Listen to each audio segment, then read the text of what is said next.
Hello, hello, hello, hello, hello,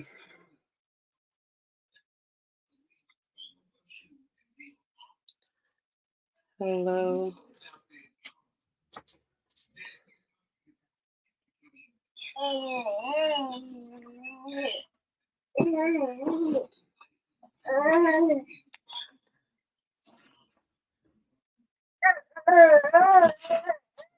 Hello, hello, hello.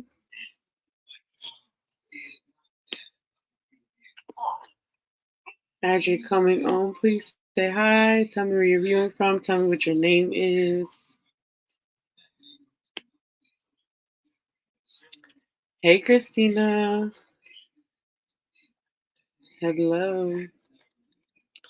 Hey, y'all. So, yesterday I ended up going to sleep and I did not do a live yesterday. And I can't believe it. I was like, I gotta go live before I go to bed, and I ended up forgetting. Well, I ended up going to bed. But for me, that's a win because I've been having trouble going to sleep at night. So it's a good thing I went to sleep. But I was going until the 29th anyways, and I was really only supposed to go to the 27th. So it don't matter. But hey, y'all, as you're coming on, please say hi. Tell me where you're viewing from. Tell me what your name is. Um, hello, hello. Hey, Christina. Hey, Miss Sharon. Hey, Dana.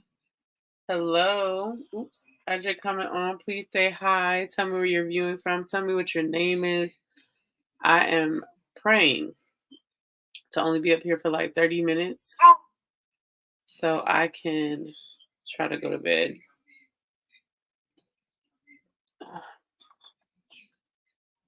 This live is called Keep Going.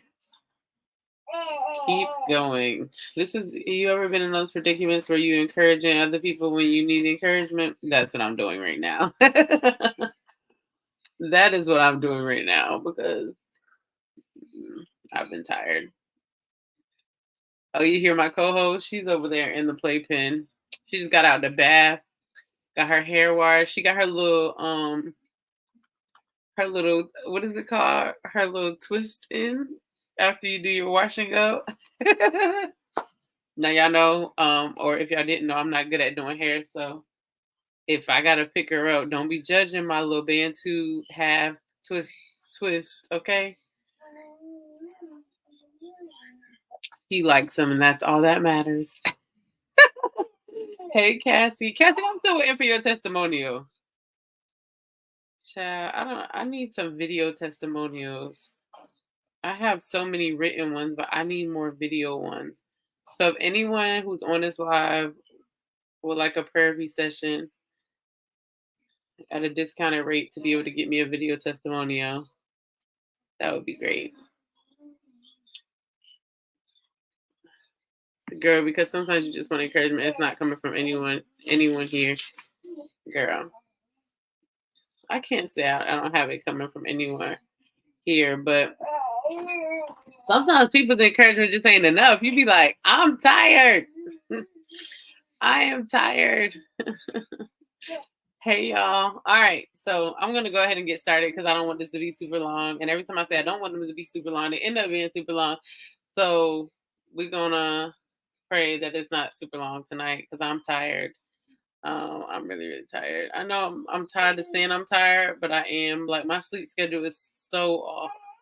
The other night I stayed up literally. I literally like didn't go to sleep. Like I was up, and then what makes it worse is if I find a TV show to watch that I can binge watch, I'm in trouble. And so I'm not gonna tell y'all what I was watching. It wasn't nothing like derogatory or anything, but I found a show to watch, and y'all, I literally watched the whole season and looked up, and it was 6 a.m. I was like, "Did you literally just stay up all night?" I could not go to sleep. I have a lot on my mind right now. When I have a lot on my mind, I have a lot on my mind.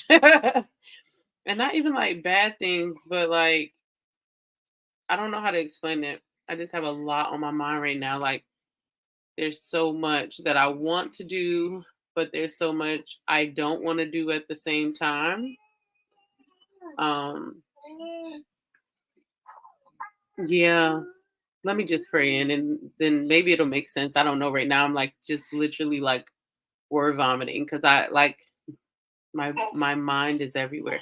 And it's not in a bad way. Like I naturally am goal driven and like want to accomplish a lot of stuff, but then I don't. Let me pray. Oh, that's your cue. You ready to get out? Y'all hear her? Hold on. You ready to get out? Come on, so you can show them your little twist. You want to show them you want to show them your twist and go? You gonna show them what mommy did to your hair? These her little Bantu Bantu twist. She just got her hair washed and conditioned. Say hi. Say hi. Yes, hi. You give him a kiss? You say hi? No, you just like making a whole bunch of noise. Okay. I'm gonna pray in. He said, okay, Corinne. Yes, girl, she got her little twist and go going on. Okay. We just need it because when I wash her hair, her curls are like super defined. So I just want to keep them nice and plush. Hey, Austin. Austin, I text you and you didn't text me back. I'm up here putting everybody on blast tonight. But anyways, let me pray in. So, dear Heavenly Father, I come before you and I just say thank you, God. Thank you so much for just who you are, God. Thank you for being the clarity that we need when we feel like our minds is just all over the place, God. That you always keep us grounded, that you are always our foundation and our anchor. Yes, pray, girl, pray. Go ahead. What you got to say? Dear Lord, we just thank you, God, for who you are. God, we thank you for how you love us, God. Yeah, we just thank you. Thank you, Lord. In Jesus' name. Amen. Amen. Okay. All right. So hey y'all, hey, for those who do not know, because I have quite a few new followers, especially on Instagram. I think I finally got to 1,300 followers on Instagram. And it's been kind of hard building up following on my Instagram page compared to my old page. Like if you go to Realizing Destiny, I think I hit 10,000 followers in that on that. Well, no, 10,000 took a really long time. But when I got to like 7,000, that was a lot easier. Now I was more consistent at being on social media and stuff then. But I got to 1,300 and I feel like it's been pulling teeth. But I am focusing on quality this time over quantity and like really engaging and um following people um that I feel like, go with where I'm going, if that makes sense, in regards to like encouraging me encouraging them, and all that. But either way, hey, y'all. For those who do not know, my name is Destiny Thomas, but I am known as the Prayerpist. And that's because I assist high achievers with confidently hearing the voice of God for themselves, to heal internally and to avoid self sabotage on their way to elevation. And I do that using a 6-step proven journaling process known as prayer. I just hosted a. Okay, that's her cue for her to eat, y'all. Sorry. Hold, please. Okay, I heard you. No need to kick your feet now. You don't got to do all that. But I just hosted a free challenge last week. The replays are available until the 28th on my YouTube channel. Just at the Prayerpist, and you should be able to find me on YouTube. If not, you can go to my website and get the link there. But I would definitely go back and rewatch those videos because that challenge was really, really good. And not because I was the host, but it was really, really good to me. But this live is called Keep Going. For those who do not know, I challenged myself to do 30 days of live, not including the weekends, because that's my time to decompress, to spend with my family, and to really relax from work. But Monday through Friday, I did miss yesterday, and I cannot believe it. I was on the phone saying I gotta go live, and I ended up falling asleep. And to me, that was a win because I started the live by saying I've been really struggling with going to sleep. Um, I just have had a lot on my mind. Um, and I won't say it's like in a bad way. It's just I've had a lot on my mind. And my husband be like, you just sitting there staring off in space. You must have a lot on your mind. And I'm like, yeah, it's hard to kind of articulate. But I just have had a lot on my mind. Um I just really want to do everything God's way. And I also want to like steward well what he's given me and to not be on a rat race for like what's next. But I also don't want to lose sight of who God called me to be, and how he created me to be. And what I mean by that is like God has always made me um he has always given me more than the average person of things to do at the same time. And for a long time, I really struggled with that because I was like, I would have people like, "Oh, you don't think you're doing too much?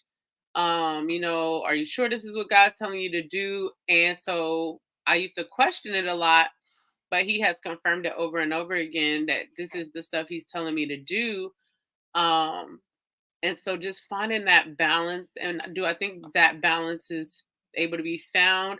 Yes and no, not in me, but only by following his instructions. And that might mean it's not going to come as quickly as I would like to know in regards to if I'm doing it right or wrong, but just as long as I'm following his pace. Um, and so that's what I've really been doing this time around, like really just following God. Not saying I wasn't following it before, but I wish I could articulate it better, but I can't. Like that's all I got. So I titled this live Keep Going because there's a part of me that has been battling a little bit with like, am I hearing you right by keep going? Am I hearing you right in regards to how to keep going? Um, am I hearing you right about like who to bring along on this journey?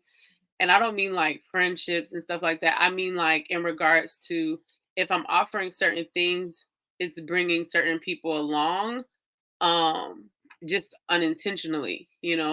And so what I do know is just to keep going, right? Like I know God well enough. I know how good he is, and I know that he's such a loving and caring father that as long as I keep going and am intentional about seeking him on the going, it'll be right. um And so I think we're in a time right now, and I don't want to get like super like, um, I don't even want to say that because I want to go whatever vein he wants to take me. But I do believe we're at a time right now, especially when it comes to kingdom, where it looks foggy, it looks blurry, but it's really a test. It's not as foggy and it's not as blurry as it appears to be. It's just that way because God wants to know that he knows that he knows that you are going to trust him regardless of what you see with your own eyes. And so knowing that, it's like, okay, I can't focus on what I see because like I'm a person who I'm like, look, I'm gonna stop my car in the middle of the interstate if I can't see clearly. Like I'm gonna wait till I could like see through it. But he wants me to know that he is the GPS. So if the GPS is saying like keep going straight even though it looks like there's nothing on this road, it looks like this is almost a dead end road or a cliff's about to come over it.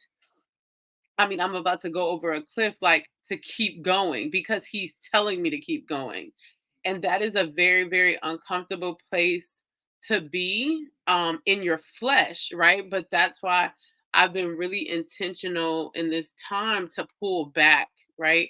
Because if I be honest, the more you engage with social media, the more you engage with people in regards to like talking to people or needing people's advice, you're allowing your flesh to get raised, right? And so when you're in that type of space where you just you know he's there, you know he's not going to abandon you, you know he's not going to forsake you. You have to get quiet enough. Like, think about when you going somewhere. When you going so have you ever been like driving and like I don't know how to explain it, but you driving and you can't hardly see, and so you like turn the music down like that's gonna help your your sight. I may be the only one, but sometimes driving, um, that's sometimes you do that, or you like be quiet, and you like trying to squint like that. Your eyesight has nothing to do with your hearing, or vice versa, but you do that because you want to focus.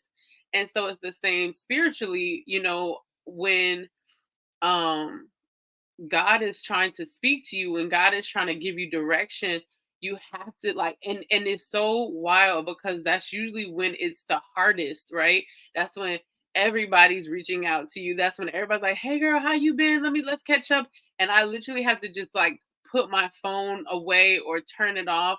Um because I'll get distracted and I can't right now, right? And I do believe, like I always say, when God is elevating you, there's things He's already taken you through that you're going to go through again, right? Or that you're going to kind of be tested in again. And so, naturally, being someone who has been delivered from people pleasing, the higher God takes me, the more that will try to come up again, right? And so, I'm just have to get to a place where it's like, may assume what they're going to assume. I'm gonna put up a post and say, "Hey, I'm not ignoring anyone." And if you saw it, you saw it. If you didn't, you did it. But I have to be okay with knowing that I sent the message saying that, right?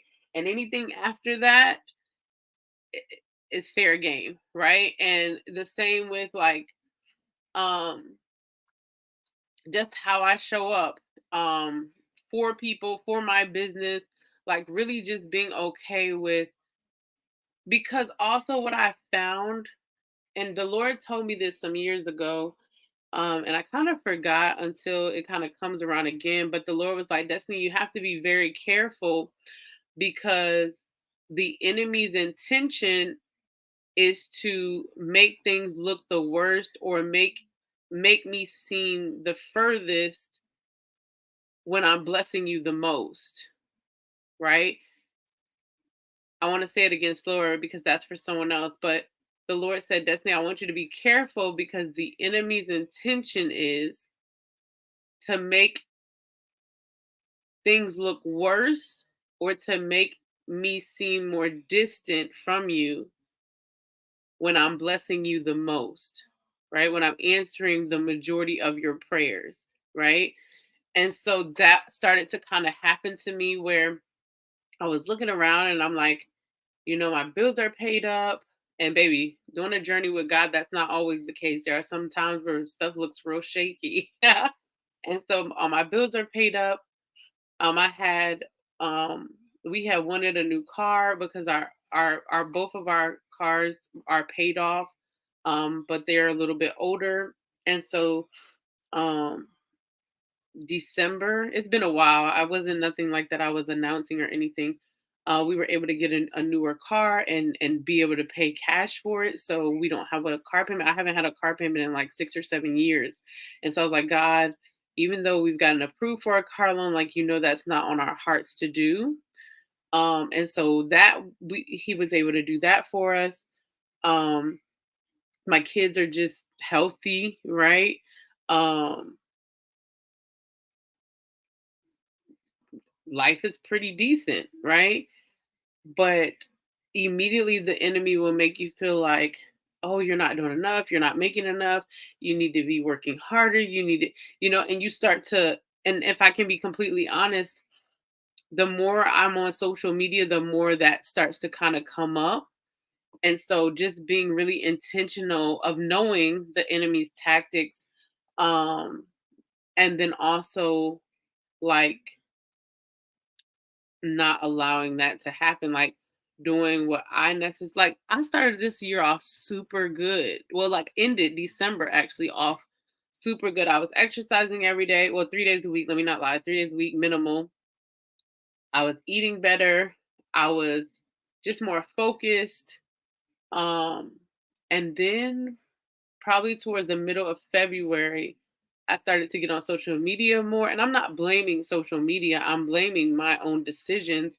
Um, and I started to like notice this desire in me to start doing more and like feeling like I need to be doing extra so I can save more money and just all these things. And it started to get so bad that I was like, maybe I need to shut my business down for a little while and just do something different, kind of like I felt last year, the beginning of last year. I was like, maybe I just need like a break. Like maybe I just need to um like focus on me. And of course the Lord won't allow me to do that. And so he was like, ma'am, you need to pull back. Come have a seat with me. Because you're doing the most. Um and so that's just where I've been. I just been in this space where I'm like, I don't know. I have a lot on my mind. I started with that, right? I have a lot on my mind and I just want to do it right. I don't want to do it because that's what people would think I should be doing. Like, one thing I really came to the realization of is like, I'm a part of a lot of different like business groups, and I have some really good friends and like that are at different stages in their business. Some a lot further along than me. Um and all of that. And so I found myself like creating goals that weren't my goals, right? And what do I mean by that? Like financial goals. And the Lord kept reminding me of something I heard. I used to join this meetup call, this business meetup call. And the guy said on the call one time, he said, I wish I could remember it. I know I'm not going to remember exactly. Um, but he basically said there's three levels of financial level. There's three financial levels or something. And one is, I wish I remembered. But long story short, he was basically saying he is not operating from the level of like crazy wealth, right? And he knows that and he's okay with that. And there may be some people who listen to it and they be like, you're crazy. Like you're in the best position to, make X amount of dollars. He was like, but I also know that there are moments with my children I don't want to miss. I don't want to be on the scene. I don't want to do X, Y, and Z. And so I don't want to be at that level. Right. And so that's my truth. Like I always wanted to be successful in the regard that I could do what I want to do when I want to do it. I cannot do what I don't want to do when I don't want to do it. And I could show up for my kids whenever they needed me to, and my husband. Right? Like that's success to me. Like if I say today, you know what, I want to go on vacation with my family, I could do that. Like that's what I would want. I'm not there yet, y'all, but the Lord's gonna get me there. But if I be like, hey, you know what? Today's a really, really nice day in Jamaica. Let's go to Jamaica. Like, I want to be able to do that responsibly, right? I want to be like, if my kids are like, hey, I don't really feel like going to school today. I'm having a bad day. not like every week or nothing, but like the same way we can call off of work when we worked or when I worked, my kids can have a day, right? And we just spend that day enjoying each other. Like I want to do that, right?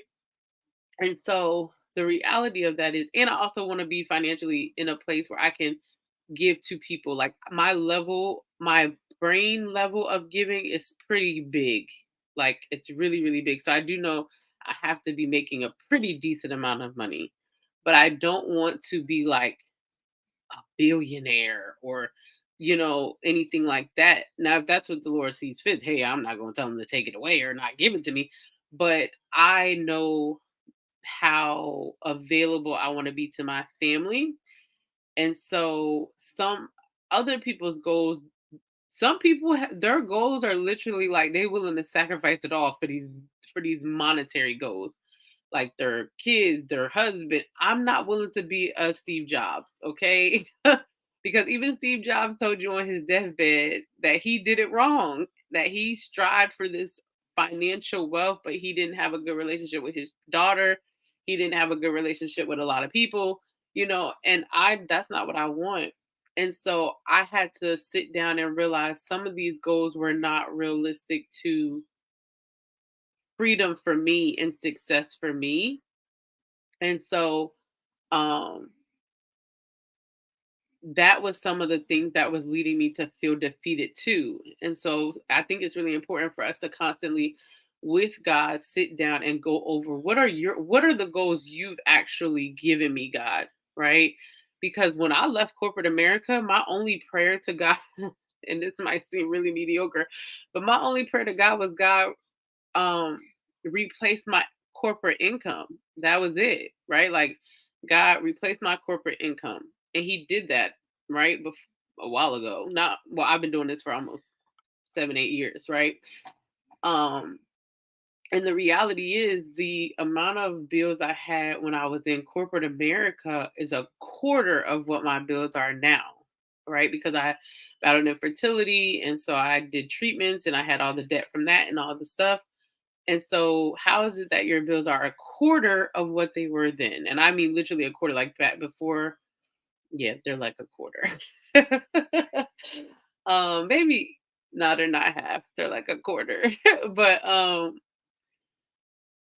but yeah, and still now you feel like you have to make all of this money, right? And once again, I'm not saying that that will never be the goal. I'm just saying right now that is not necessarily the goal, or how this. I'll put it this way: it's not the goal in the aspect of I need to kill myself or make these huge sacrifices to make this goal by tomorrow.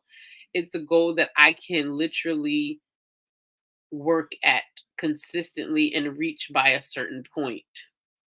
And so sometimes when our goals are not realistic to where we are, we end up cutting ourselves short from what we could be experiencing and um, having today. Because you're constantly like pushing for something so far that you're missing the smaller target because you're pushing so hard for this bigger target. And when you don't see the needle moving towards that bigger target, you get defeated and just stop altogether. So I've just been like, even in all of those emotions and all of those different mental spaces, the Lord's like, just keep going. Like we can, I'm saying this because a lot of people, when their mind feels like mine feels right now, they stop. They just quit going. They just be like, oh, this is too much. I'm overwhelmed. Like we have to get to a place where we understand that God uh he's in motion and we should stay in motion with him.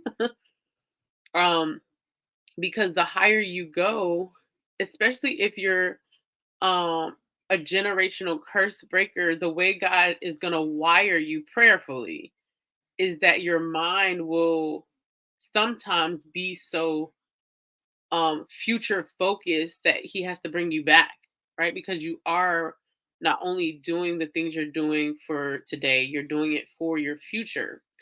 But sometimes if you don't come back to today, you will miss out on experiencing and enjoying the moments and the people today, right? I always share this story that a young lady shared with me some years back, and she was like, she was actually one of my clients, um, and she, her why was her mom was being able to buy her mother a home and just being able to put her mother in a different financial state.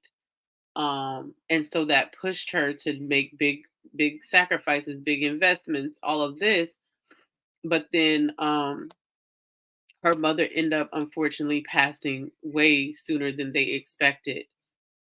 And then she was heartbroken because she had did all this for her mother, and not only was she never able to do what she was working so hard for her mother, but also she missed out on all this time with her mother because she was so busy trying to move this needle. And I just don't want that. Like for my child, like I look at KJ and I feel like KJ was just 3 like yesterday, and he's 9, and Destin's about to be 4, and my dog Diamond is about to be 12. And even me and my husband, like, I'm like, yo, I'm turning 35 this year. I quit my job at 27, 28, and so um I just want to have a healthy balance and be okay with maybe not hitting a quarter of $1 million this year. Maybe not hitting $500,000 this year, or maybe not even hitting $100,000 this year, right?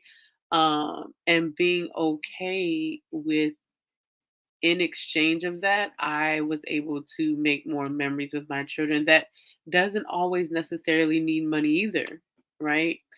Um, but yeah, so learning how to keep going, but just making the going, but just being okay with the going looking different. If that makes sense. I hope this makes sense. I didn't even read no comments because I'm just like, I can't really make sense of it, but it makes sense. Um, you know, so that's where I am. Just really wanting to enjoy my kids. And because one thing I started to realize, like you guys know, I'm like super transparent, and you could go talk about me in your group chats and all that. I don't care. Like I don't care. But like I told my husband, because I had gotten so um like not distant. I'll put it this way, because the way our house was ran was that my husband was a lot more present with my children than I was. I found my patience and my temperament very short, and I didn't like that. Like I'll be like, "Oh my gosh," it's like, and I could literally feel myself be like overstimulated. I'd be like, "Oh my gosh, it's so much noise. Like, why are you guys so loud?" And they're looking like, "Girl, like we do this every day after school. What is wrong with you?" um, so it was just like stuff like that that I didn't like. I was like, "No, like I didn't and this was like maybe 2 years ago, before Corinne got here. Yeah, because we had 4 kids then. Um, and I just was like, when we got 4 kids, I was just like, this is too much for me. Like, I didn't sign up for this. We had signed up or agreed to do it for a year, but it ended up almost being 2 years because of some things in the background that was happening. And I just like was like, this is too much for me. And so I would disengage. Um, and so I was like, I like you can't run from this. Now I was quick to find a solution, like, okay, when we going wrap this whole show up, we done did our job. And I'm saying this nicely for this live, but um yeah. So I just yeah. Mm-mm. And then I didn't have my office during that time because of the transition, so I couldn't like hide away. So I would stay in my room. It just was a lot. It was a lot. So yeah, so I've been yeah, I've just been in this place where I'm like, I make myself like calm down and be like, let's make louder noise. Let's like trying to stretch myself because I'm like, no, I used to be the cool mom. I used to be like the cool parent. I mean, my husband's always been pretty cool. He's pretty cool himself. But yeah, I started to be like the mom that's always like, why are you guys making all this noise? Be quiet. And they're like, what do you expect from us, lady? So um yeah. So let me read some of these comments. Um Oh, I also didn't like that I started to be known as the parent with the money. Like, well, mom, I really want this, so I think you should buy me this new iPhone. And I'm like, who do you think got money for that? And they're like, you do. I saw your bank account, and I'm they like, you always in these meetings, you always doing this stuff, so we just go reap the benefits of the money. And it's just like, no. Mm. Let's go back to me being the fun parent that take you on walks, okay? All right, let me read some of these comments. I was feeling frustrated with Abba, and I had to have an honest conversation with him today. He was so kind of led me to Psalms 143. I encourage you to read it when you get a chance. Also, the 143 got me because I remember back in the day you say that to your boo. Yes, I love you. I'm gonna read that Psalms 143. They said it'd be your own kid, girl. And if y'all never met KJ, baby, KJ be the one. He was like, I KJ is 9. Now, just in our defense before I share what I'm gonna share, KJ's like super smart. He's like a techie like me into like computers and stuff like that. And he's really, really, really smart. KJ is 9, but he's in always get it wrong. Long story short, the grade he's supposed to be in, he's in a year ahead. And like he did multiplication when he was like 4. Like he's really, really smart. And so he has a laptop, an Xbox, an iPhone, like a lot of electronic stuff, right? But it's very censored. Like there's security on it and all that. Obviously, I'm the techie parent, so I have like all the things on it. But he had the audacity, because that's what it was, to ask for something new recently. And I'm like, sir, for what? Well, I just think that, that's the problem. You think so, and we try to like find that happy balance with our kids where, obviously with the parents, we want to give our kids better than what we had, that whole thing. And but we also want them to understand that they are in a predicament that we weren't in, and that also a lot of kids that they're around are not in. Um and sometimes it's hard, like we have the conversation, but I really be thinking sometimes it goes in one ear and out the other. um because that's not their, like, they don't know that they like me and my husband, we be talking about how like we had to share a room, or we had to share a bed, or and they just don't understand it. We tell them like about when we lived in apartments, and they don't understand, like, all we've lived in our house since before my kids were born. And so they've literally came from the hospital to a home, and they've always lived in a home. And so like when their friends be like they live in apartments, they be like, well, what is an apartment, and like what's the difference and stuff like that. And so it's just sometimes it's hard to, to so they have chores. Well, KJ, not Destin yet, but KJ has chores, and like just making him understand, like, you in life you have to work to earn a living and those things. So it's just keep me in your prayers, y'all. You're not the only one. I do that too. I definitely appreciate the vulnerability and transparency. It's also a reminder to those that you pour into for us to pray for those that pour into us. Absolutely. I say that all the time. Please keep me on your prayer line. I'm on your prayer list, please, because it be getting real out here, okay? I need to hear all of this. That's good. Thank you, girl. Because I was over here like, I don't know where this gonna go, but I'm just gonna share whatever's on my heart. I can so relate. So not me. I need money to be able to be in this house with this crew and also to be able to give freedom to others like balanced way. Yeah. I had a dream about you last night. We were on a retreat. I was helping watch the baby because you were sleeping. Oh girl, where we about to go? Because I need a retreat. Okay. Where are you trying to go, Amber? Because I seen your comment also. Um talking about we need to do a retreat with no itinerary or something like that. So I'm down for the cause. Oh, that's good. What goals have you given me, God? Yeah, that's a really good question to ask all the time. Your message is being so received right now. It's so easy to quit on yourself. It it is. You know, you be like, let me just throw in the towel. Let's see some of these Instagram comments. Girl, it absolutely helps. You're speaking into everything that's been happening with me. Oh, girl, you talking. I can relate. Okay, well, that's good, y'all. It makes sense to me. This is helpful. Very helpful. I'm glad some of these films are valid. It's not just me tripping. No, it's not you tripping.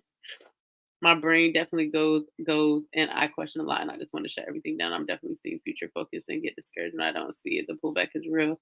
My kids keep me humble, baby. Humble pie, okay? Nothing worse than working and grinding for something that never happened and you ended up missing out on what was really important. Right. Right. I never realized I could have so many things pop up at once. And I only plan on leaning on God for one thing at a time. I'm leaning on Him for 50, 11 things. Baby, that's all day. Okay.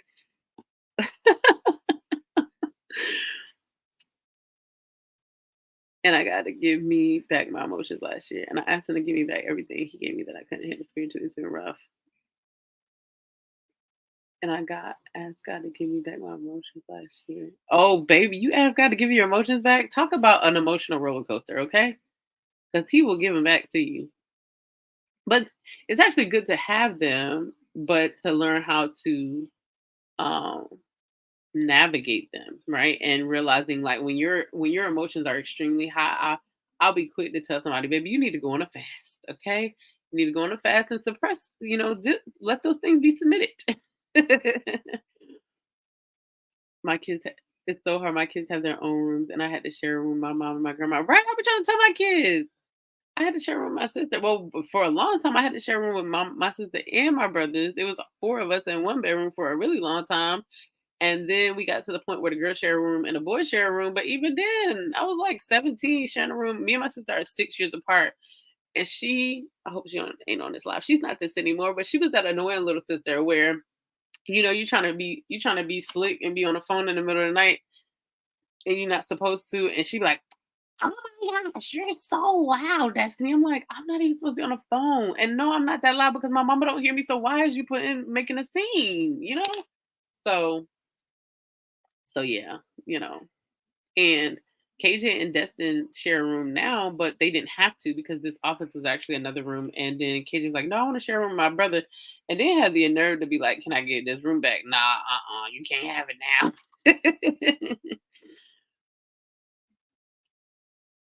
I can't be an emotionally unavailable mom. You cannot.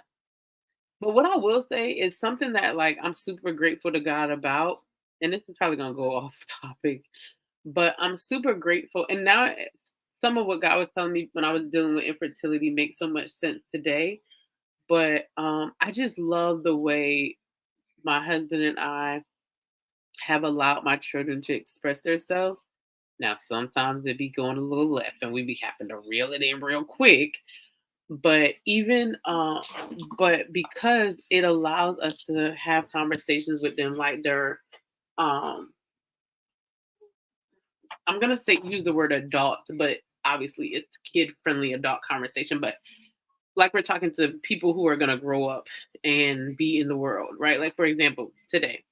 So today my day was pretty busy, not with a lot of like sessions, but with like I just have a lot of projects I'm working on outside of like my business. Um in regards to like just positioning myself in a way where if I didn't want to do therapy anymore, I didn't have to. I'm not saying that would ever be the case, but you always got to prepare for all things, okay? God. Anyways, but so I was in a lot of she said, "Girl, I forgot she was down there, right?" She fell asleep. But so I was in a lot of sessions today, I mean meetings today, and then I'm in this business class, and today we had to be yesterday and today we had to be in it from 3 to 6, right?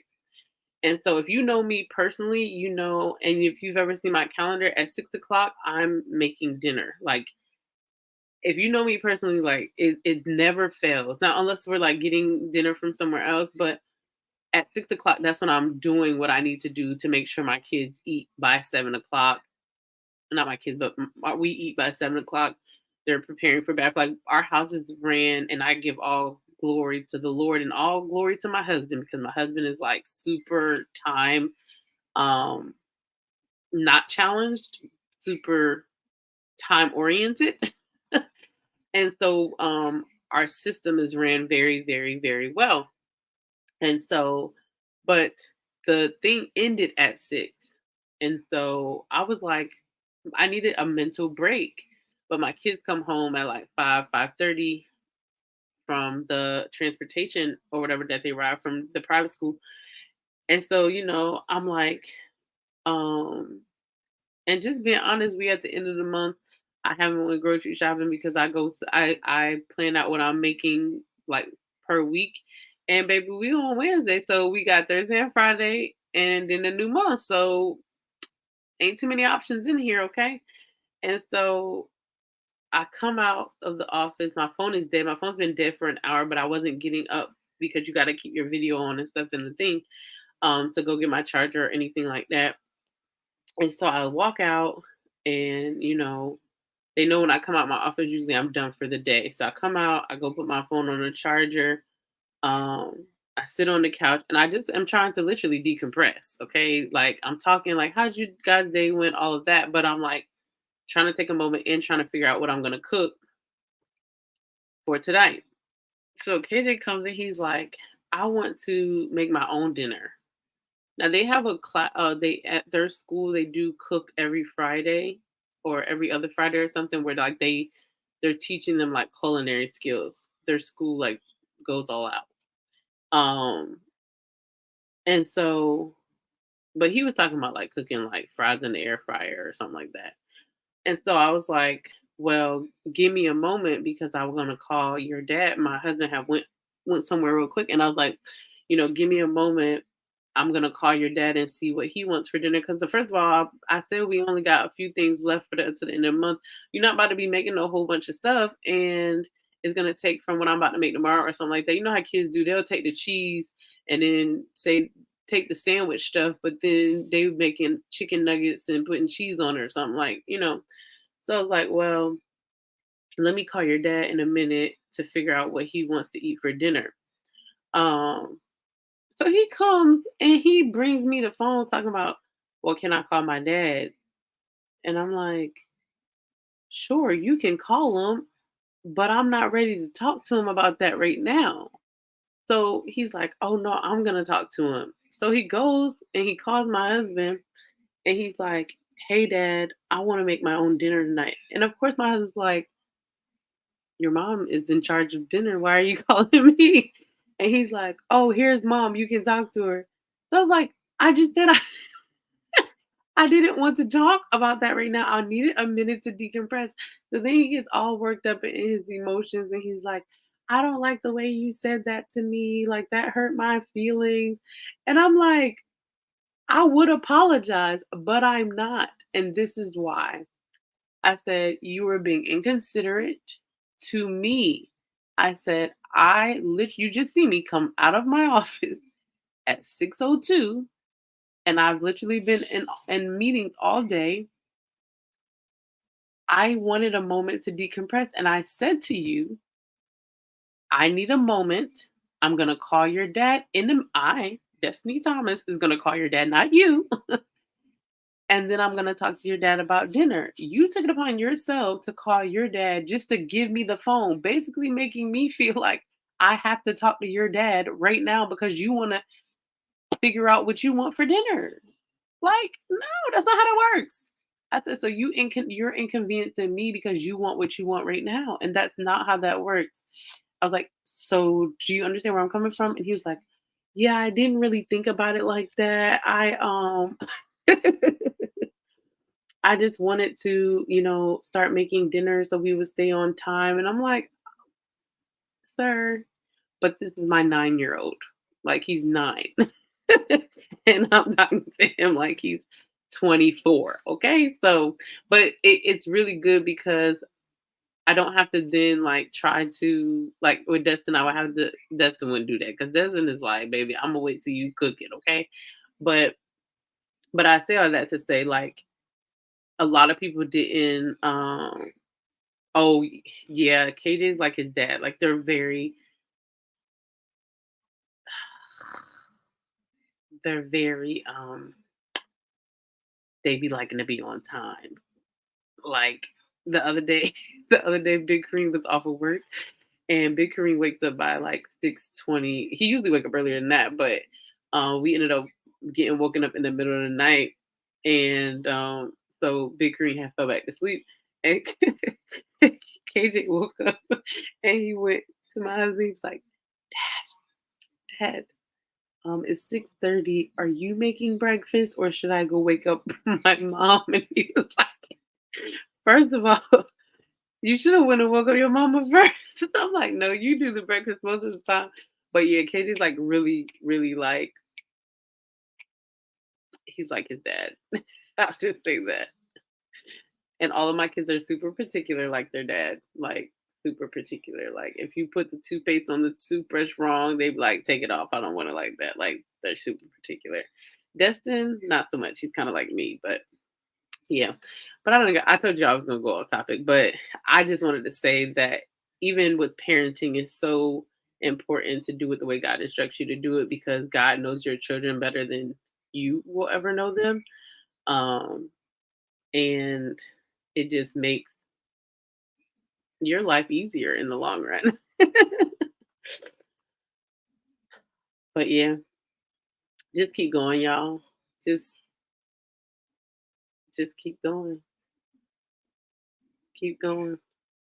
Also make sure you have like good people that you can like vent to that are going to allow you to vent, but also make sure you don't go too far off the deep end. And be like, okay, now you know the Lord ain't tell you to quit now. Because that's really important too. Because I'd be like, mm-mm. If you're too focused on money, growing, and doing things our way, then we won't be present to parent the way we need to. Absolutely, absolutely. Task and time oriented. Oh yeah, definitely. Definitely. But my husband is like a true believer in like routine and um the sooner you teach a child routine, it will like stick and they won't fight the process of routine. And when he first started saying that, I was like, yeah, sir, sure, sir, right? I'm not down with the cause. But I mean, my kids operate like this. And like they wake up on time every morning. Um, they eat breakfast at the same like not at the same time, obviously like a minute or so different, but they eat their breakfast. They know after breakfast they go brush their teeth. After they brush their teeth, they go get dressed or they clean their room, depending on like if their clothes are ironed or whatever. Um, then after that they have a couple of minutes of TV time. Like it's my husband always says, I run a tight ship over here. I run a tight ship. And he really does. Like, so now he keeps saying, you gotta work on Corinne because Corinne do what she wanna do when she wanna do it. I'm like, dang, you ain't trying to get her on a routine that she ain't even won yet. Look, until I gotta do a session and she ain't taking no nap, then I'm like, dang it, I should have put her on a routine. But she does actually. She sleeps through the night. That's all I ask because my schedule is pretty flexible. But yeah. But yeah, that's all I got. I'll open up for thing. I said I was not gonna be up here a long time and I've been up here for an hour. Like this happens every freaking time. I think like they have like a fake clock or something that says like you've only been up here for 5 minutes and then later on they show you the real time or something. Cause like I literally just looked at it and it was like 20 minutes. Sorry, I got this earring in my ear. Um, anybody have any questions?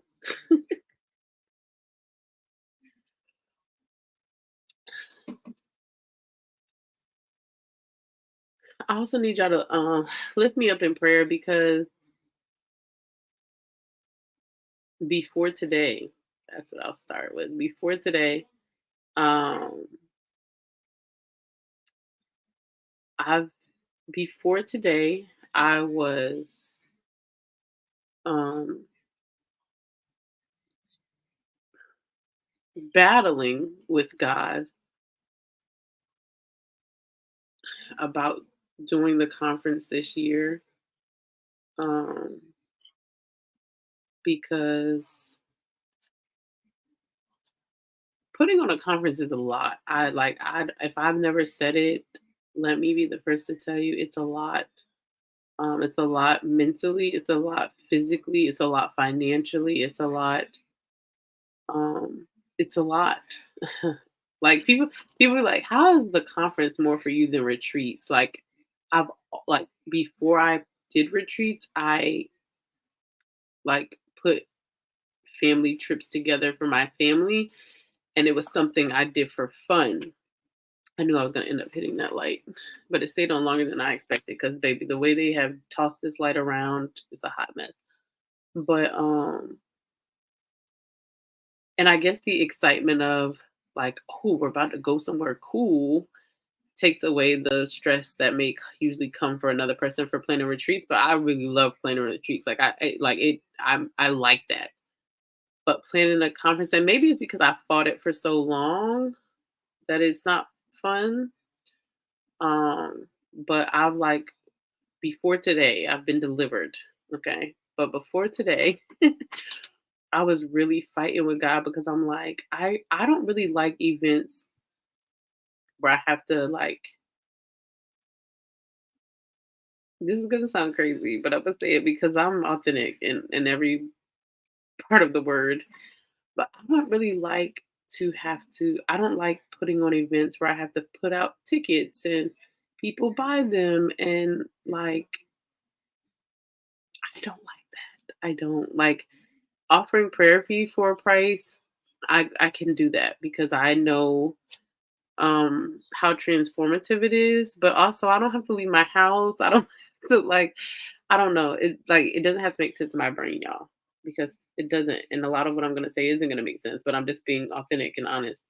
Um, but I haven't liked doing conferences. Um, like I specifically said, God, I will do anything you ask me to do, but put on a conference. And the next year after that, he was like, "You're putting on a conference." Like that's the kind of relationship we've had with this. And like when if I could put into words the sense of urgency he has put on. No, it's not that I don't like selling stuff. I actually used to work in the sales department in insurance. So it's not that I don't like selling stuff. It's like specifically with conferences, like that connection. Um, it just doesn't, I don't know. I don't like it. Okay, maybe this is it.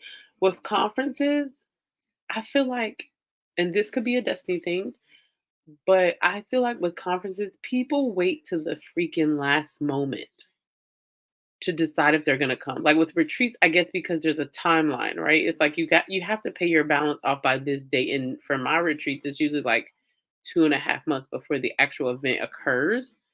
And so I know, okay, this I had this many people going, this person can't afford it now, so I can open up another spot. I don't know, but like with conferences, people wait to the last moment to get a ticket. This is just my experience, and I've been one of those people who waited to the last moment too, so I'm not judging anybody.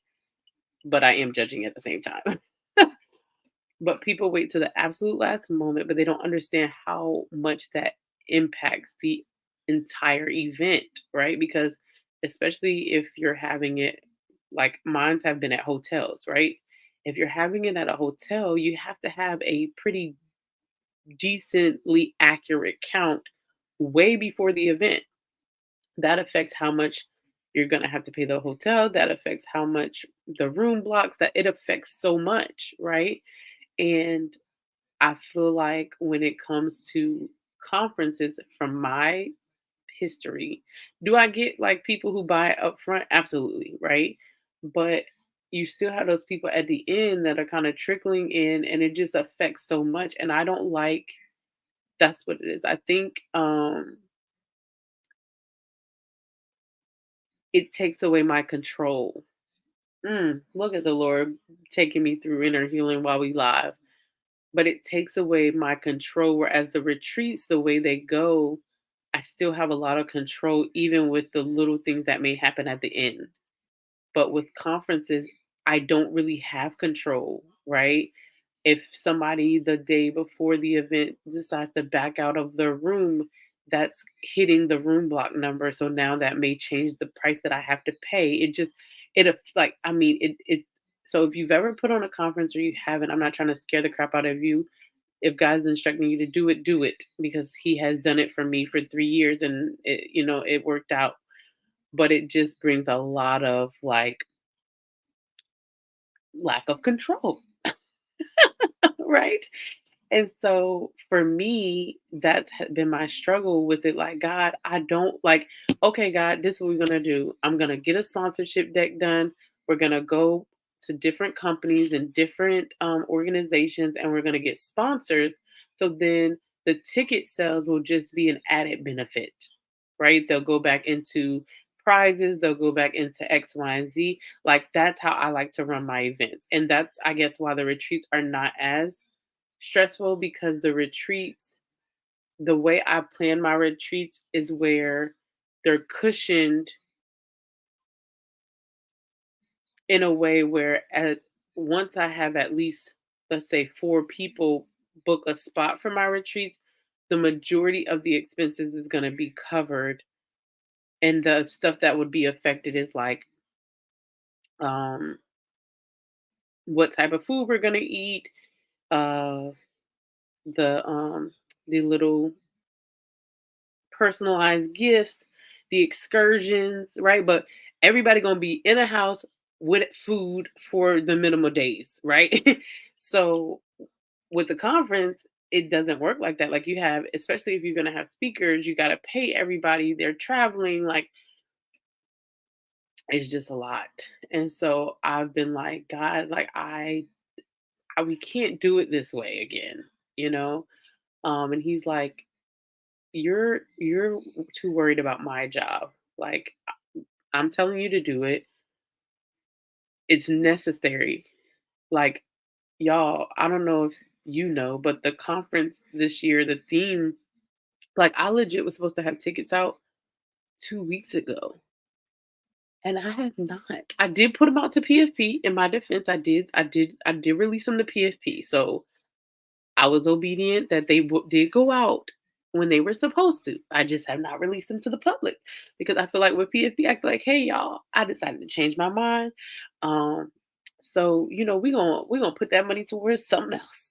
When the public, I don't really know y'all like that. So that's the way I look at it. um, but the theme this year is basically, well, it's about like it's time for the Josephs to arise. But it's really like the whole theme of the conference should really be it's preparation time, because God really is putting this burden and this heaviness on. Listen, I am a preparer. I am trying my hardest to prepare my children for what is about to come, because if you thought the pandemic was something, what is about to come is on another level. And so I know that it's needed. I know that I already am at the place in my mind and in my journey where whoever's meant to be there is gonna be there, right? So I'm not even worried about like who's coming and if they're gonna come and all that because I used to worry about that like 3 years ago. I don't worry about that anymore because at the end of the day, as long as Destiny's in the room, the Lord gonna give Destiny what she need, right? But when you're signing contracts with hotels, unfortunately, but fortunately, they need more than Destiny in the room, or Destiny gonna be covering the whole conference by herself, right? And the Lord's like, but number one, have I ever put you in a predicament where you're covering it all by yourself? And number two, if that was the case, I would cover it, not you. Um, and so I've been really that's another reason why I kind of pull back because I'm like, Lord, this is my flesh and it's really, really loud and it shouldn't be this loud. I am a person who, when you tell me what to do, I do it and I don't ask questions. I just think about them in my head as I'm doing what you're telling me to do. But and that just makes me know the importance of it because I feel like my flesh is the enemy, right? It's the enemy saying, no, don't do it. You're going to be stressed out. You're going to be overwhelmed. You're finally at a place in your life where you're not really taking on too much. Um, but that would defeat the whole purpose of doing this with God. Because, baby, doing things with Him, you taking on a lot, but you're not taking it on at all at the same time. Um, so just keep me in your prayers, because I finally yielded fully. And I said, God, if this is what you're telling me to do, just show me how, and we're going to get it done. We're going to get it done. The other thing is, I was like, you know what, Lord, I'm down. We could do the conference. Just let me do it at the hotel I always have it at because, I'm a connections person. We built a connection with them. We have a rhythm. I reach out to them. I give them the date and they look on the calendar. If they have the date available, everything works ABC. If they don't have the date, we kind of go back and forth about a date and we secure it and everything works seamlessly. And he said, no. He said, I told you you would only use that location for 3 years and you've hit your 3-year mark. You cannot use that location anymore. And we just had a really good deal at that location, like a really good deal to where like I could sign a contract to have a conference with them anytime in my sleep because it allowed Destiny be in control. But he said no. So, you know, yeah. So just pray for me, y'all. Do not, I don't want to. I don't want to. When I had my first conference, I said, Lord, I didn't want to charge and then I need some money. Well, he provided and the speakers did not want to charge. That was all God and it was a success. Yeah, that's really good. That's not the case here. I wish I could not charge, but we ain't there yet. We not there. We had Awakening that was free. Like we do some things free, but based on what he's showing, I'm not at that place yet where I couldn't charge. And the big thing at this location is they have a food and beverage budget, and that's where you usually like it takes the basic budget and it like quadruples it almost or triples it. Um, but he's like, I want you to have it here, and I'm like, okay, thank you, God, amazing. Praise the Lord. You know all things. Your ways are higher than mine. Your thoughts are higher than mine. Your bank account higher than mine. So, without further ado, here we go.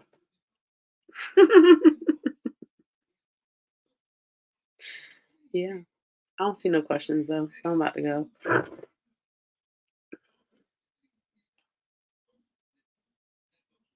Man, God shows us ourselves and everything He wants us to do. Yes, He does. He does. Conferences are a lot. Yeah. Thank you for sharing this self for me as a mom. Oh, of course, girl. How do you navigate hearing timing when you are a visionary or prophetic? How do you navigate? Uh, You may have to reword that. Oh, I always ask when. I always ask when. So basically, the Lord will. Okay. So I'm trying to give it like the short version, but long at the same time. So basically, what we do is like November, December. I usually begin. Oh yeah, I dig deep, baby. I need baby. I'm not about to be out here trying to plan something that you ain't telling me to do in this season because it's gonna be a hot raggedy mess. And then I'm gonna be disappointed that it didn't go the way it was supposed to, and it didn't go the way it was supposed to because it wasn't even supposed to be going. Yeah, nah, I'll be like, okay, when we doing this? How we doing this? How much we doing this? Then yeah, I ask all those questions. But I usually have a CEO meeting with God at the coming into the new year, and I'll ask God like, what is our focus is going to be this year, and I break it down by quarter and I break it down by month. And so He'll tell me, and usually, like last year when I went to God about my year, it was so many blank spots. Like 2023, there were so many blank spots, and I was like, my year has never been this blank. Is something wrong? I didn't know at the time I was going to be pregnant because I didn't find out towards the end of until the end of 2022. Um, so we didn't have a conference. We did Bali last year. We didn't have a no, we did have an end of the year retreat. But it was like really bare. Like from January all the way to like July, it was really bare. And I was like, what is going on? But I was able to enjoy my pregnancy. I was able, yeah, it was just intentional. So yeah, that's usually what I do. I go to God and I say, what are we plan? What are we focused on this year?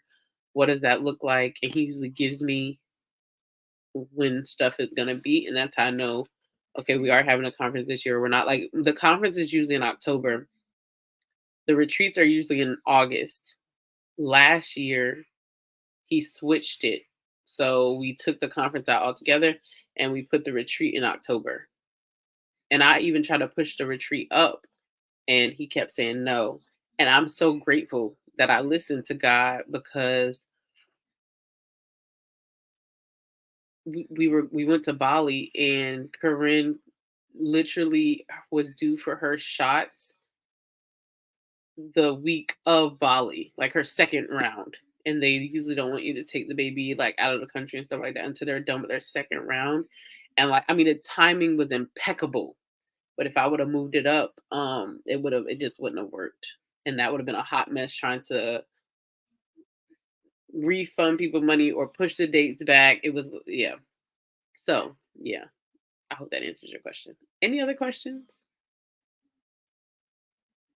I really want to do live prayer um, one of these days because I didn't get to do it last Wednesday because my I was in a meeting. Um, but I really want to do it before the month is out because I usually do it in the middle. But I ended up doing that Friday before, so I technically did do it this month, anyways. And that might make sense because I was up one night and he was like, "I want you to do live prayer tonight." And I was like, "Tonight? It's not the third Wednesday." He was like, "No, do it." And the next week I wasn't able to do it when I would do it, so it did make sense. See, that's why I got to trust him, not yourself.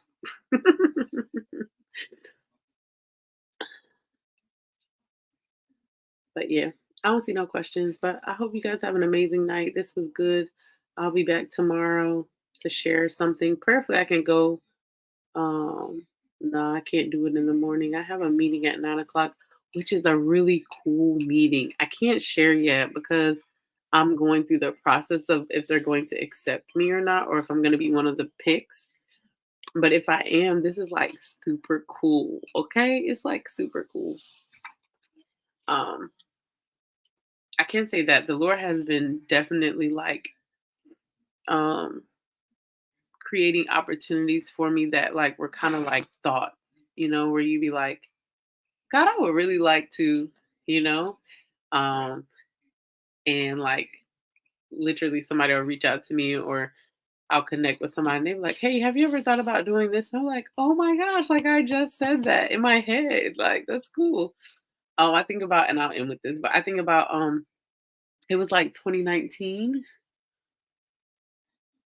excuse me. It was like 2019, I think.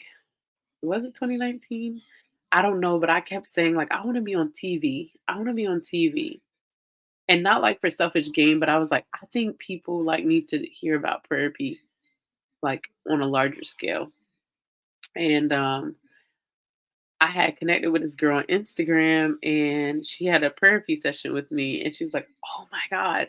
She was like, "I have my own TV show, and I wanna have you on." Right? Now, when people say that to me, usually they mean, like, a recording, like, we're gonna do it like, I'm at home and they're just gonna record me, or, um, like, like, live virtual, and so I'm like, "Oh, sure," like, I'm like, "That'll be super dope, yada, yada, yada," and she's like, "Yeah, it's in New York City," and I was like, "What?"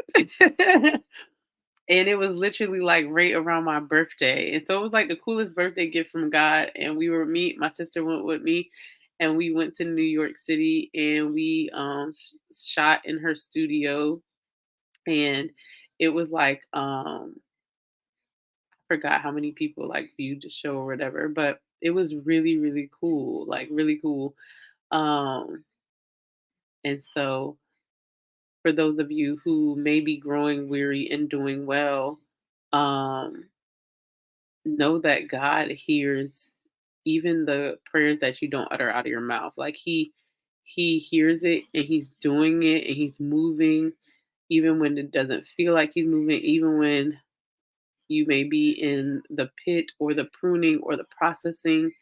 Um, he's moving. He's moving. And what I love about God is even in the pruning and the processing in the pit, he will give you subtle just breaths of fresh air, right? Like you feel like a lot is happening, but he'll have somebody pay for your food in the food line. He'll have like he'll give you I call them subtle breaths of fresh air where you're like, you see me, you heard me, you know me, you love me, got it. You haven't forsaken me. I'm not in this alone. So I would encourage you to like make that be your request. God, continue to give me sudden breath of fresh air, even during the pruning and the processing and the transitioning, right? Because the reality is, on our walk with Christ, there will not be time. There will always be times where um, He needs to process us, and He needs to prune us, and He needs to take us through the fire that comes with the journey. But just like when the three guys went in the furnace, He'll be there with you, and He'll give you sudden breaths of fresh air, even in the furnace. And so, um, but also reminding yourself that you may feel like you're in the furnace, you may feel like the world's on your shoulders, you may feel um, like there's a lot coming at you at once, but in actuality, God is shifting things around where this will be for your good in a way you never even imagined. Um, so, yeah, yeah, yeah. My last prayer request is that you guys pray for me about the conference and that you pray for me about this program that I want to take, kind of like school. And y'all know how I feel about school. Um, but I had a couple of people that work with me that was like, Destiny, like, you need to find a way to be able to take health insurance. And I was like, that sounds like you want me to do something illegal. Like, what do you mean I need to find a way? They were like, no, like, they're look into it. And so, me being the natural researcher that I am, I looked into it, and there is actually a way that I can take insurance, but I would have to go through a program first and take a certification test. And I'm down for it.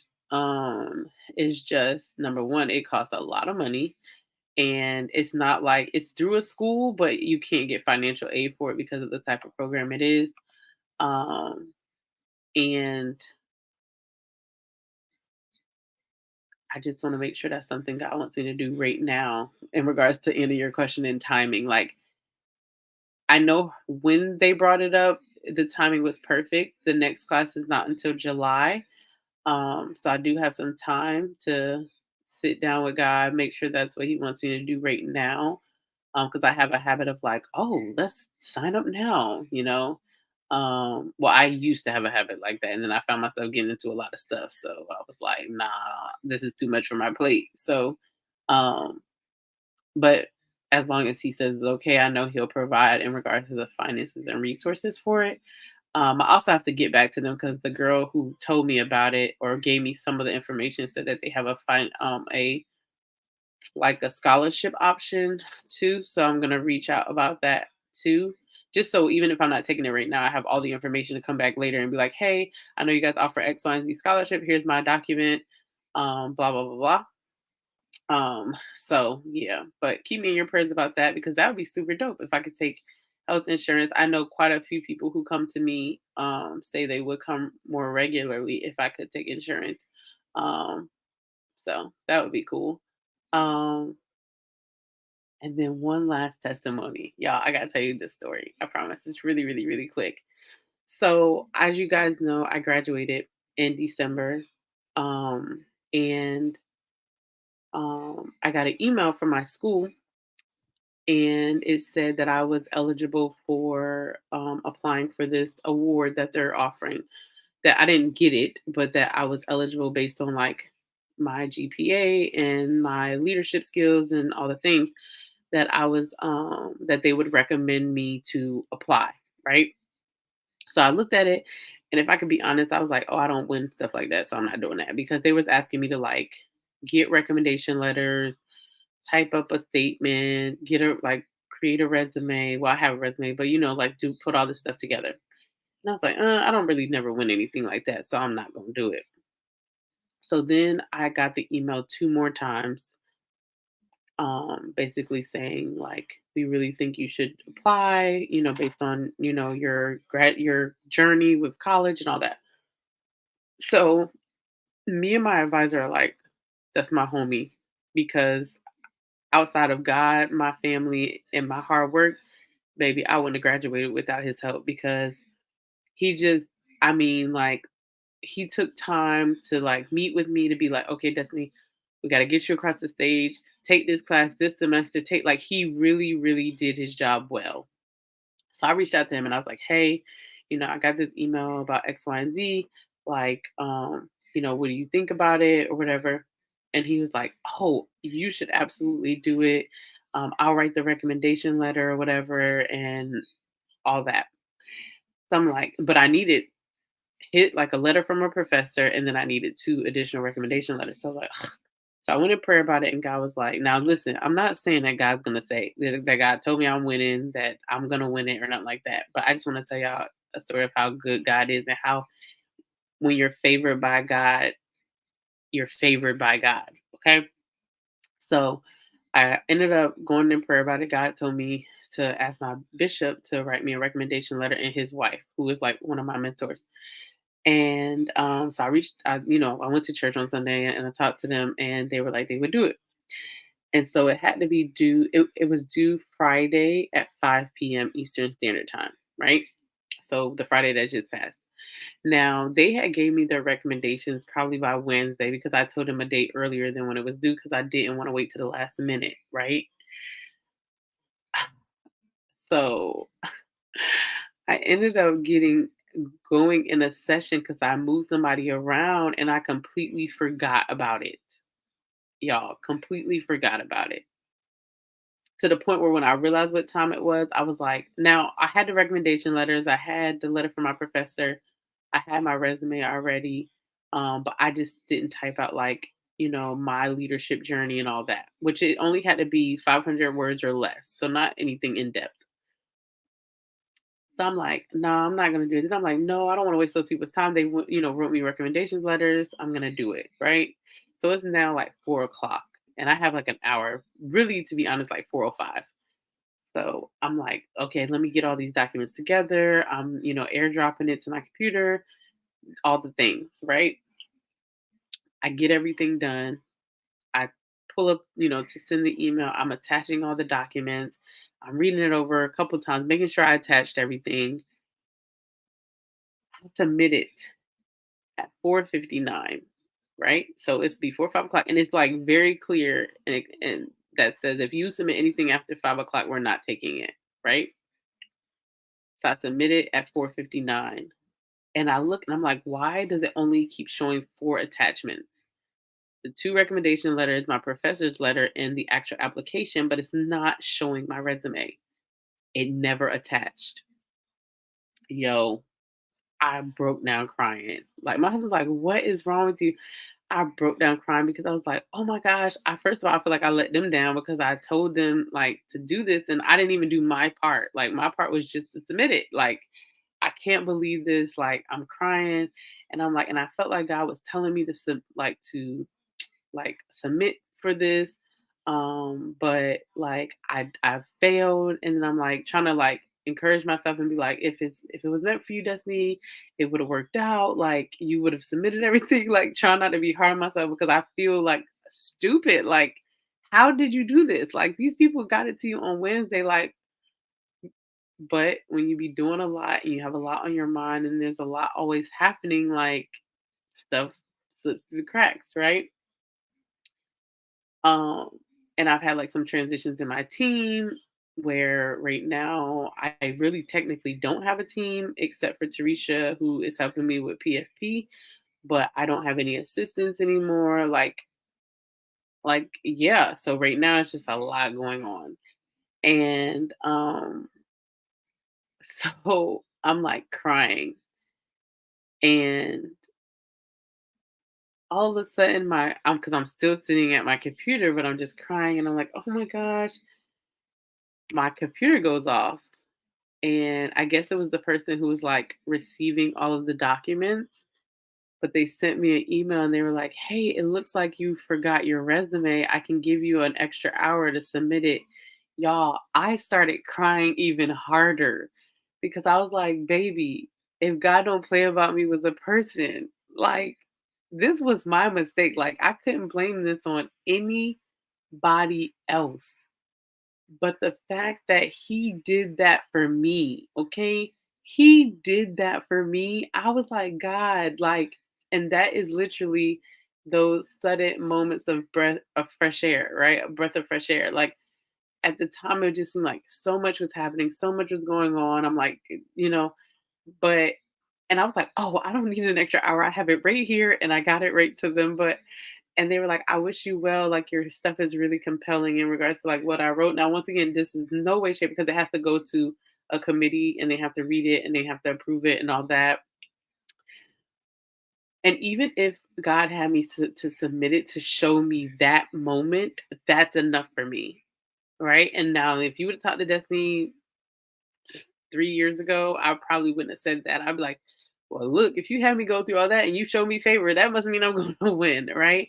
But I really am at a place where I know what's for me is for me, what's meant for me is for me, and I will have everything that's meant for me. But just to know that he loves me enough to like hear my cry, because I was literally crying in that moment to be like, no, I'm the God of second chances. I'm the God of grace. I'm the God of mercy. Ooh, I'm about to shout up in here, okay? Like I'm the God of goodness. I am that God. I am that Father. I am the one that shows up on time every time.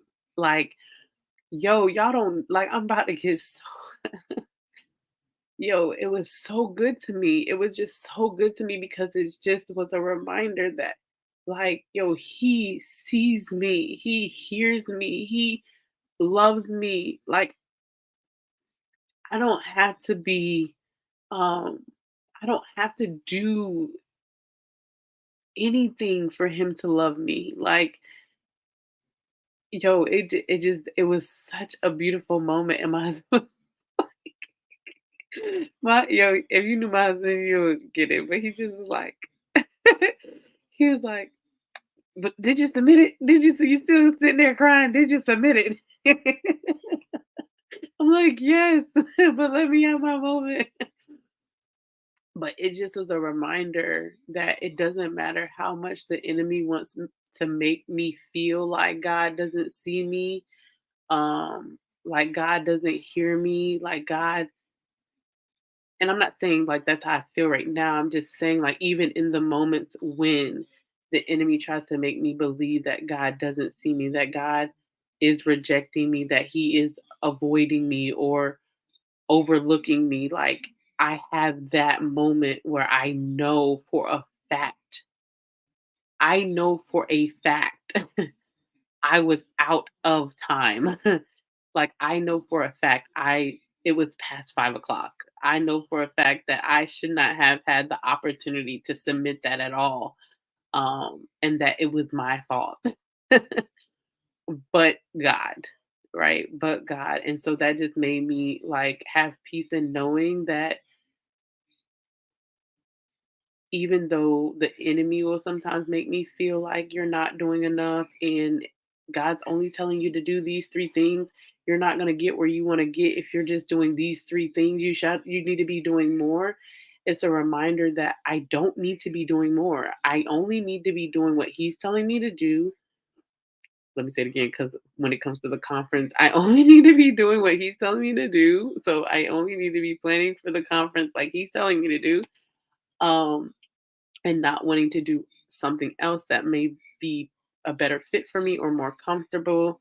Um, but that he knows best, that he's good. And so yeah, I'm gonna end with that because that was a moment for me. I've had a couple moments this year um where I've been like I had a financial thing I had to do. This was probably like um when did I it was when we put the first it was like around the time I was putting the first jacket orders in, and something had hit my account, not unexpectedly. It just hit my account sooner than I expected it to. And I had to pay the balance for my jackets. Like I had the money that people sent me for their jackets, but I also had put in an order for my own jacket. And so the guy, I was like, God, this money came out of my account, and I was not expecting it. Please, Lord, don't let the man reach out to me saying he's done with the jackets. That's literally what I prayed to God. And the next day, the guy messaged me. Was like, "Hey, I'm done with the jackets. Ready for the payment." And I'm like, "Oh my gosh!" And I said, "So I." He messaged me on like a Saturday or like a Friday night or something, and I heard the Lord say, "Tell him you'll have it by Monday." And so I was like, "Sir, I'll have the money for you by Monday. I'll do the transfer because we do it through Western Union because he's in Pakistan." Um, and so I was like, Lord, but how am I going to get this money? Because at the time I was still on sabbatical. So I wasn't like running my business really like that. And the Lord was like, you'll be fine. So Monday comes and like the whole day's passing. And I got the urge in me to like try to put out an email or something. And I was like, no, I'm not doing that. Like, that's not what he's telling me to do right now. I trust him to be my provider, not any works that I can do, not any talent or gift that I have. I believe that God is my provider, and I will only make compensation from my works and my talents and gifts when I'm operating in them in the capacity God's telling me to, not by just doing them, because I'm not someone that is basically using my gifts in the wrong way, right? And um, so I sat in this very seat, and the time was like winding down. And I looked up at the sky and I said, God, you said I would have the money by Monday. It is Monday and it's 8 o'clock at night and I need that money. And he literally told me to go check the account where they took the money out in unexpectedly. And they ended up, because it was by accident, they ended up taking two payments. And so I went and checked my account and the other payment was back. And it was enough to get like to pay for my portion. And I was like, yo, I just sat there and cried again because I was like, yo, there is something in standing firm on knowing who he is. And I think that's where we get it wrong a lot of times. I'm not about to have a whole nother sermon at this point. I'm supposed to be wrapping this up, but this is good. Okay. It's so good. But there is something in standing firm on knowing who he is that makes hell shake. It opens heaven up and it makes the enemy shake.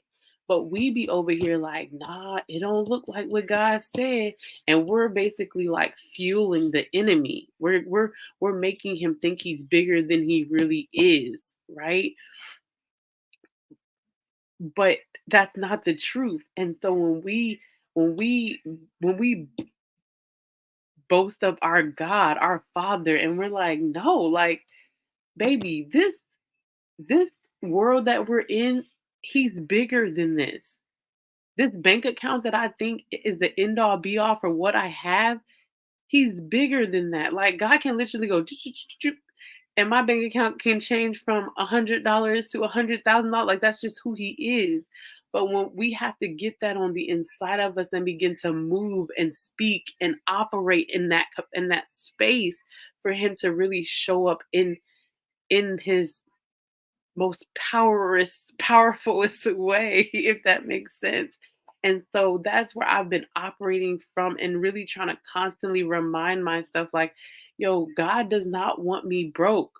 God does not want me thinking about figuring things out, like about the small things. Like he has those things figured out. And so what what is he telling me to focus on? And just focusing on that, right? What is he telling me to bring him in remembrance of? And bring him in remembrance of that. So if I know God told me to tell the man until Monday, God, you told me to tell him till Monday. I didn't tell him that from my own flesh because baby, it was looking like he won't get that money to the end of the month, right? So, but because you told me that, that means I can bring you in remembrance of that and say, hey, baby, you gotta show up. What we doing? Right. And so I think for a lot of us, we allow our emotions to be so loud. We allow what we see with our eyes to become reality, but that's not it's not real. It's like being in a desert and you it looks like water's in front of you, but baby ain't nothing but a whole bunch of sand. But it's the opposite, right? Like your eyesight is telling you that it's a desert. Your eyesight is telling you that there's lack. Your eyesight is telling you that it's the worst of the worst, but God is actually showing you there's fruit on this tree. There's water in this bottle. There's, all the things. And so that's what I've been trying to like constantly just tell myself like, yo, he's a good dad. Like if God tells me he's going to pay my car payment, I don't have a car payment. This is just an example. But if God is saying I'm going to pay your car payment by the 15th, he cannot lie. And so if it's the 15th and it's 6 o'clock, but I need that money by 8 or midnight or whatever, and I don't see it yet, am I allowing doubt to creep in that's blocking the release of what he said? Am I allowing um, anxiousness to come in and block what he said is going to happen? And that's what happens a lot. We start speaking against it. Oh, let me go get a payday loan. Let me go call my mom and ask her for the money. No, he didn't tell you to do that. He said he was going to handle it. So let him handle it. Say, hey, dad, it's 6 o'clock. What we doing, right?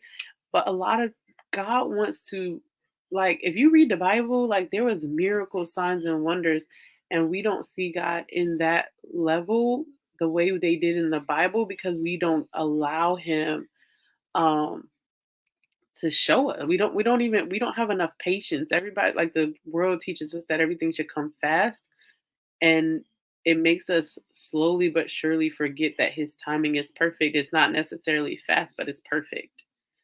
So yeah, I'm done. I'm done, I promise y'all. But it's been good to me. I'm naturally like a challenger. I'm naturally like, okay, well, he said it's coming. So I'm not about to shake. I'm not about to bow down.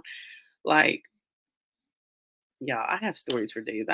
My husband probably won't want me to tell all my business up here, so I ain't going to, but baby. I mean, there was a time where I had received some foreclosure papers and they were pretty pretty stern foreclosure papers, and I was just like, and I had I had just did one of like my biggest events for God. I was actually in the middle of doing one of my biggest events for God, and I received those papers. And I was like, God, this has to be a joke. You told me at the start of this journey I would not lose my house. You gave me that house. You gifted me with that house. And now you have me out here doing this event, this huge event. And you expect me to go out here with a smile on my face, telling these people how good you are, how you're gonna take care of them. And I just got foreclosure papers. And I got them because I followed your instructions on what to do with the finance. I did not squander the money. You said specifically, don't do that, do this, don't do that, do this. And this is where we are.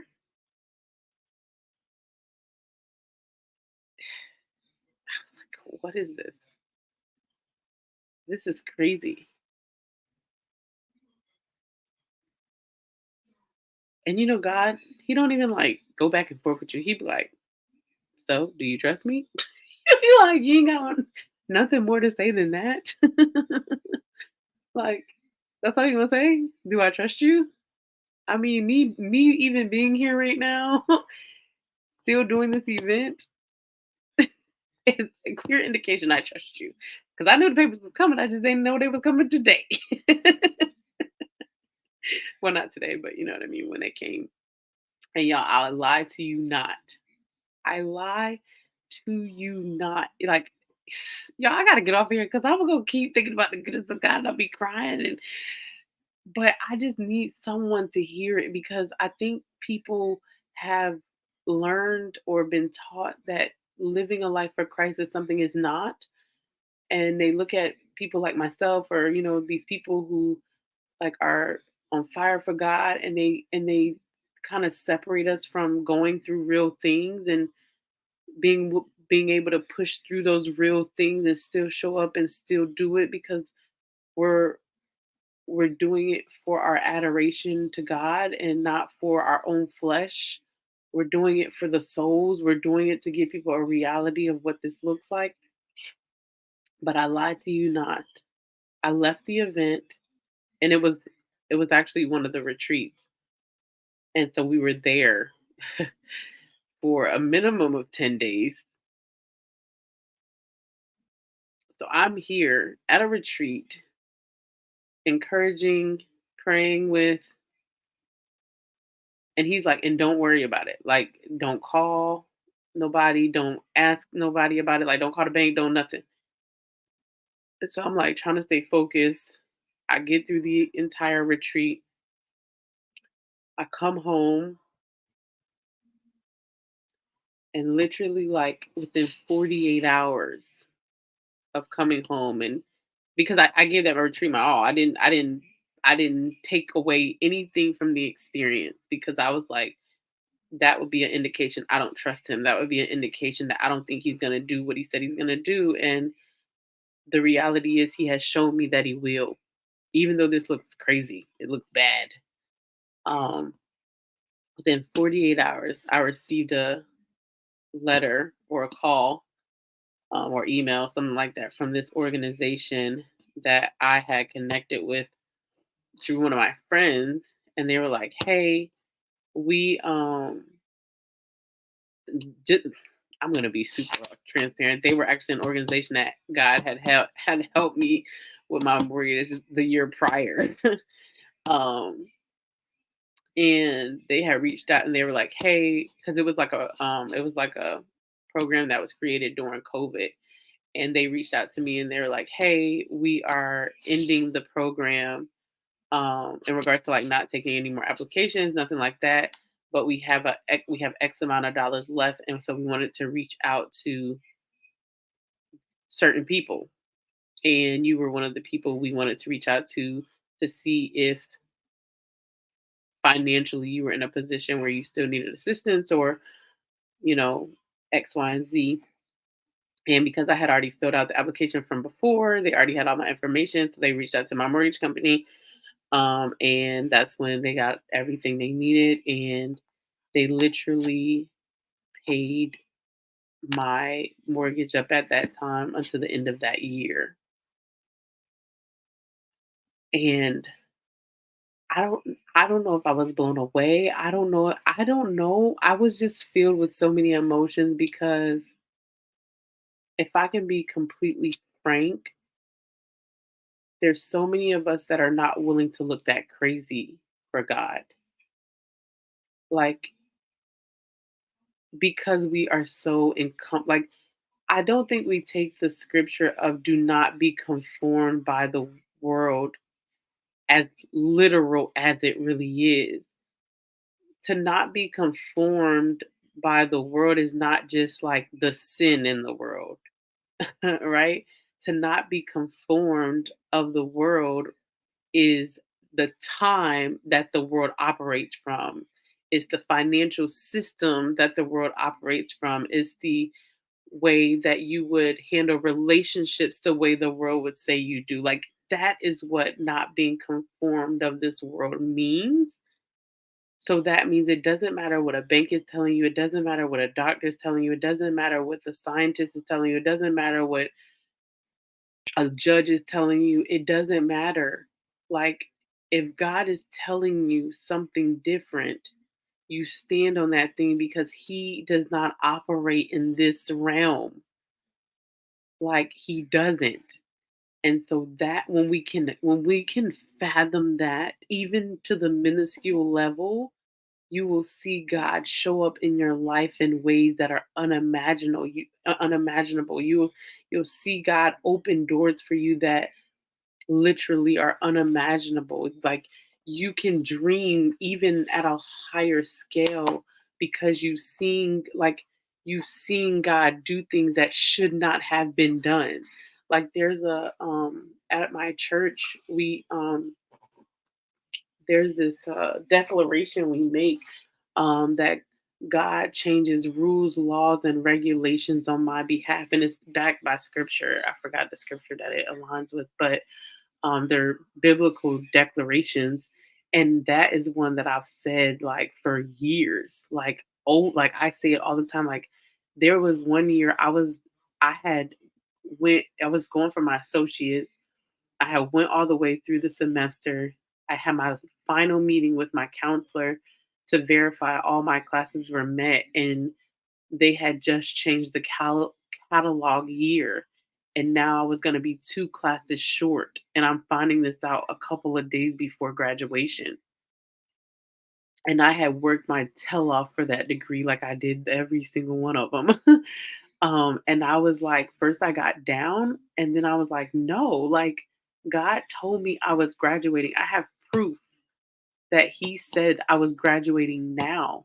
So I don't know who I have to speak to. I don't know what you guys have to do, but I've also met with you every semester and you told me I was graduating too, lady. So baby, somebody got to do something.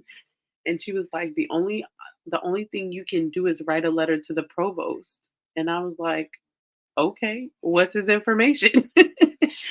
And so I wrote a letter to the provost and I explained to him what was happening. And I just kept saying, I decree and declare that God changes rules, laws, and regulations on my behalf. I don't care what this catalog says. I don't care what these counselors are saying. I am walking and I'm actually getting a degree. Not like y'all letting me walk and then I got to come back and finish the two classes. Like, no, I'm not doing that. Like, I am walking in December, which is in a couple of days at that time, and I'm getting an actual degree. And the provost reviewed my case and he made a executive decision to allow me to graduate, but he was like the only stipulation is you can't get the degree you're coming for. So I was going to school for a business administration degree because my job paid for it for free. And I was, and the crazy thing, I at the time I had no intention of like starting a business or anything, but God and his humor, right? Um, but I was going for a business administration degree, and he said, I'll make an executive decision to still allow you to graduate, but I have to change it to a general studies degree and not a business administration degree, right? So at first I was like, well, that's not fair because like I just hope my job don't try to come back and be like, you weren't going for this, even though the classes still were the same and all that. But I just was like, And I was like, you know what? I said that God was going to change rules, laws, and regulations on my behalf. So if this is what He's able to do, this is what God wants to be done. Right. And so they ended up, I said I was done. I'm done with after this story. I told y'all, don't get me on how God like will do a thing that doesn't look like it should be done. I mean, heck, I got 3 kids and they told me I should never have children. That's a story in itself, right? Um, but he was like, they would have to switch my degree to a general studies degree, right? And I was like, okay, listen, like I said, I'm graduating, and at this point, I ain't really planning on doing that with neither one of these degrees anyway, so it don't matter. So they made the decision. I then decided, so I graduated and I got my general studies degree, and I had already been had plans to transfer to a 4-year college, which is ODU, where I just graduated from recently. And so when I transferred to ODU, because they changed my degree to general studies, I had wanted to change my major anyways, right? And because they changed my degree to a general studies degree instead of the business degree, I was able to come in and transfer as a second level junior instead of like a beginning junior. Like more classes transferred over basically. And so it had me further along in my degree. That's the first thing, right? So when God does it, right, it may seem like it's something like trying to hinder you or hold you back, but the way God does it is always setting you up for a better predicament, right? Somebody take that and sleep on that, okay? Because that was good, okay? So I transfer, and it makes me a second year junior, right? So I have more credits than I needed to like be able to graduate sooner. I ended up getting pregnant, and had to be bedridden, so I had to drop out of school. So I didn't graduate when I wanted to. But when I after I had the baby, the Lord was like, I want you to go back and get your second associate, right? And so because of that catalog, I only had to go back and take 2 classes, and now I had a whole second degree. So basically, I got 2 degrees for the price of one, and I was able to graduate sooner, well, without the pregnancy situation, than I was really supposed to because of that situation happening. And so, for those of you who get discouraged really quickly or get like frustrated really easily because you're like, oh my gosh, like, why is this happening to me? Why is this not working out? I thought I was supposed to be like finishing nursing school right now or getting this promotion right now and it didn't work out. Like, just know that it didn't work out because God has something better or because He's going to release that thing when it's best for you. Like the fact that I was in school at that time, literally, they had just changed the catalog. Like the whole time I was under the catalog that was right, but they had literally just changed it. So if I would have graduated the semester before, I would have just had a business administration degree, right? If I would have graduated the semester after, there was nothing they could have did, right? Because I would have technically already been out of that catalog. But the fact that I was graduating right then at that moment, it put me in a position to get 2 degrees for the price of one. Like, baby, if you didn't think God was favoring you, He is. Okay, so I'm done. Y'all have a good night. I'm really done. I love y'all. I will see you sometime tomorrow to finish out these 30 days of lives. Um, for next month, I think I'm gonna try to do 30 days of TikTok because my TikTok following has like increased, and I don't even know how it's increasing, but I'm at like 700 some people, and I think when you get to 1,000, you can start to do lives over there. And I do want to do live prayer over there at some point, and so I think I'm gonna do like 30 days of TikTok, but I don't know yet. But I love you all. Hope you have a good night. I hope these stirred you up and like gave you a different perspective about God, gave you a different perspective about where you are right now and what it looks like right now. Remember, it may look foggy, but God just wants you to show him that you're going to follow him in the fog because he's going to see you through it. He's already on the other side waiting for you. Bye.